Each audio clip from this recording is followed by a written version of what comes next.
All right, so what I'm doing here is showing you how to fix this Cuisinart CPT-7 toaster, because I looked online and they'll show you how to repair the 4-slice toaster, the bigger ones, but there was absolutely nothing on this little 2-slice toaster, and it seems to me to be a pretty good toaster, so you know, why not try to fix it?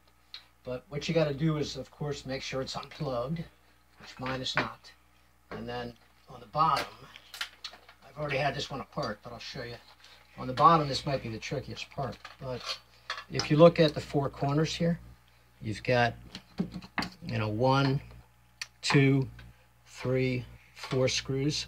And they're kind of tricky to get out, but I use like a number 2 Phillips. You don't want something really small or something really big. They really put a lot of pressure down on those screws. If they've been in there for a while, they're tough to get out. But once you get them out, these little guys right here, some are a little bit rusty looking. Don't lose them.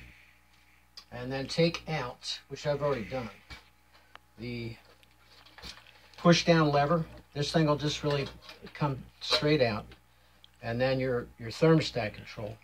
Pop this thing out, and it's probably got some crumbs or just kind of messy.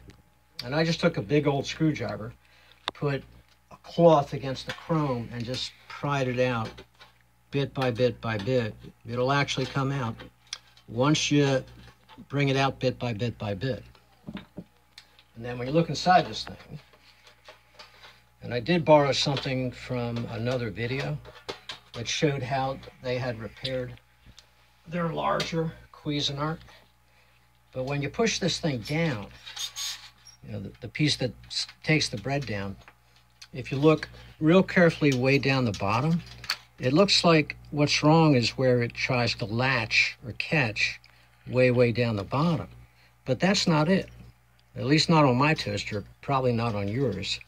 But if you look at this plastic piece on the top, right here, and you go down to the sides here, if it's got breadcrumbs, and it probably does, or any kind of gooey mess or who knows what on it, just take that thing. I scraped it a little bit. I used a toothbrush. That works really good.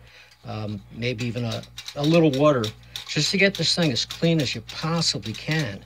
Because somehow that, even though it's not metallic, this one's kind of dirty on this side, but even though it's not metallic, it actually catches down below somehow and keeps the toaster down.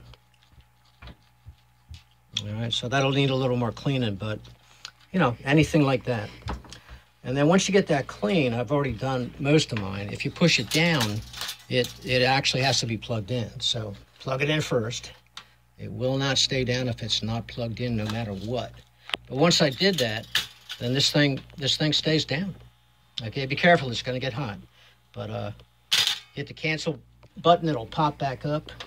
And then while you got it open, you might as well take a toothbrush. And these crumbs, it's amazing. They hide everywhere, but really brush and rub underneath, all around, you know, down in here, around the front. Be careful with that little circuit board, be gentle, be careful. But all around through here, and for the vertical surfaces, one of these little plumber's flux, they call it. Brushes are really good where you got to go straight down in a vertical fashion. And you can even get underneath the big heating element here and get about halfway through and really try to brush some of these crumbs out and shake the heck out of it. Take out the